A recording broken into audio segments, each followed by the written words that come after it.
higher class type of fighter, and he just put Duno away in 1 round.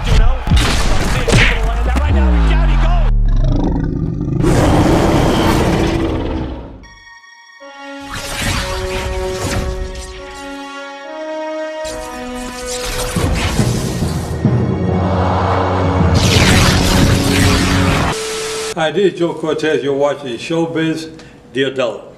Oh, this is Bernard Hopkins, ShowBizz, the adult. I'm out. Oops! Up off net! Up off net! I'm not gonna sit here and act like I don't have a short haircut right now. What's up, my people? This is ShowBizz, the adult. Alright, man, look. So, Ryan Garcia is gonna get knocked the hell out soon. Yeah, I said it. Very soon. Oops. Alright, man, look. Let's get to the video. First, I want to say this. Yeah, look. Oh, no. This weekend, I will be going live. I should be going live for the Overeem fight. That's a great card. St. Preux is on the card. It's a great card. And if you're into making wagers on fights and stuff like that, I mean, that's pretty much the foundation of combat sports, right? Making wagers on fights. Go to busr.com/ShowBizz. There you can make wagers on the fight this weekend. I'll be calling it live, and if you are a show business partner, you will get 20% off for going to busr.com/ShowBizz. ShowBizz the water, room temperature. Oh, and I'm still giving away this Frank Bruno card from 1996 that has Iron Mike Tyson on it. And look, when it comes to Ryan Garcia, okay, you guys know he's one of my favorite fighters right now. I really like Ryan Garcia. I like all those boys at the lightweight division. Teofimo Lopez, Lomachenko, Devin Haney. I like all those boys. I mean, they're just fantastic fighters. And I'm growing to be a pretty big fan of Ryan Garcia. And you guys saw in my community that I put up a poll on, you know, what you guys want to see me do next. And everyone pretty much said, look, I like to see you break down the matchup between Ryan Garcia and Luke Campbell. And then breaking down that matchup, I saw something. And what I saw is that Ryan Garcia will be knocked out like very soon. Like if he doesn't fix this problem that I'm going to show to you guys, he will be knocked out, I mean, extremely soon. ShowBizz the water, room temperature. So I was looking at his fight against Romero Duno, and you know, I was really looking at that fight because that was the big one. You know, that was his first like higher class type of fighter, and he just put Duno away in 1 round.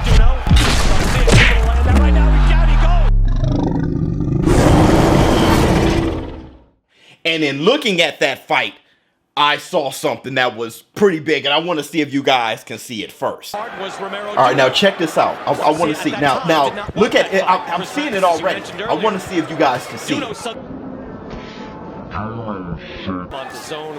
Good jab. Good sharp jab. Boom. Look at him. Look at him. You see what happens right there? It's extremely obvious, and it throws me back. It reminds me of something that I read in a Ring magazine article not that long ago, and I'm going to read it for you guys now. Which was this? This was the February 2020 Ring magazine, written by Cy Williams, I believe. Yeah, it was written by Cy Williams from Ring magazine. After watching Ryan Garcia fight, I can see why some fans had their doubts. And honestly, I would be lying if I said I didn't have my own. He had the confidence and charisma of a seasoned world champion and phenomenal hand speed. But I was concerned that he let opponents walk in too close while carrying his head too high. Now let's look at him again. Let's look at him again. Now this is exactly, Cy Williams is exactly right. Look at, you see that combination? Look what his chin doing. Look what happens when he throws his combination. His head goes up. You see it? You see his chin goes up?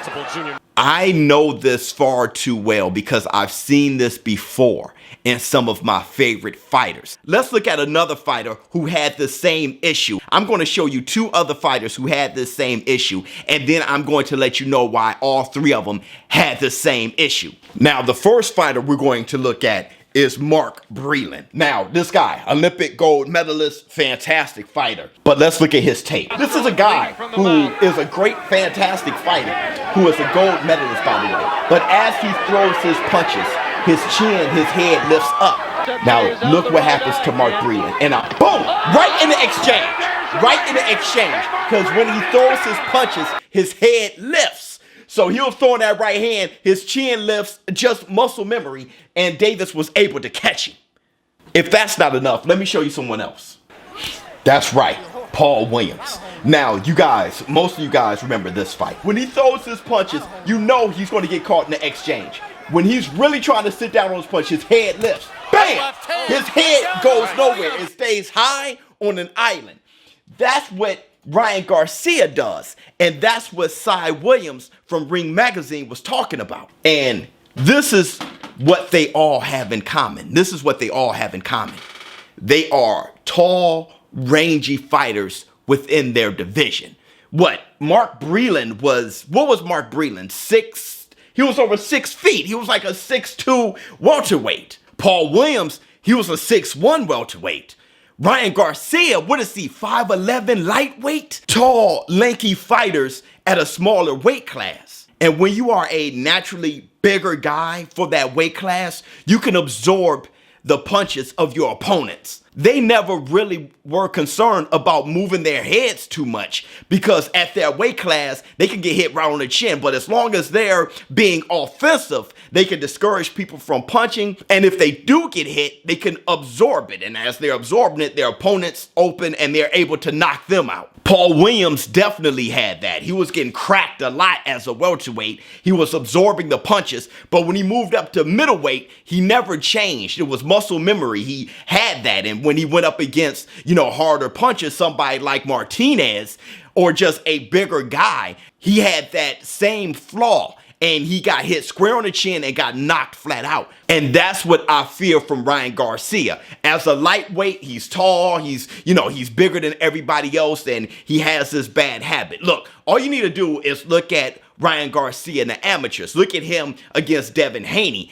That's what Cy Williams from Ring Magazine was talking about. I'm not saying that Luke Campbell is going to knock out Ryan Garcia, though he really can. I'm saying that Ryan Garcia won't be a lightweight forever. He's extremely young at that size. And if he doesn't make that change, that adjustment, when he moves up, he's going to be getting hit with flush shots by bigger men, and they're going to put Ryan Garcia on his seat. And I know there's a lot of people in the comments, if you criticize somebody that they like, they're going to get their feelings hurt. Look, I'm not saying any of this to hate on Ryan Garcia. I'm a fan of his.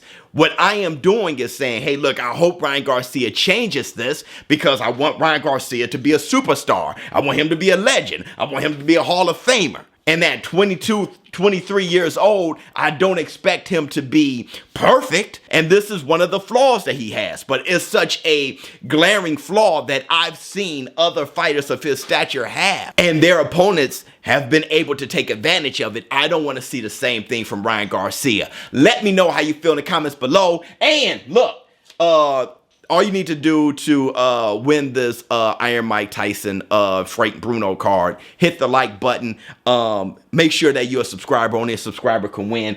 And in your comments, let me know. List some other fighters that had this flaw of, keeping their heads too high as a taller fighter. Because I know there are others, but what jumped out to me was Mark Breland and Paul Williams. When I looked at that fight with Ryan Garcia and Duno, though he knocked out Duno in 1 round, I saw the issue. ShowBizz the adult. I'm out.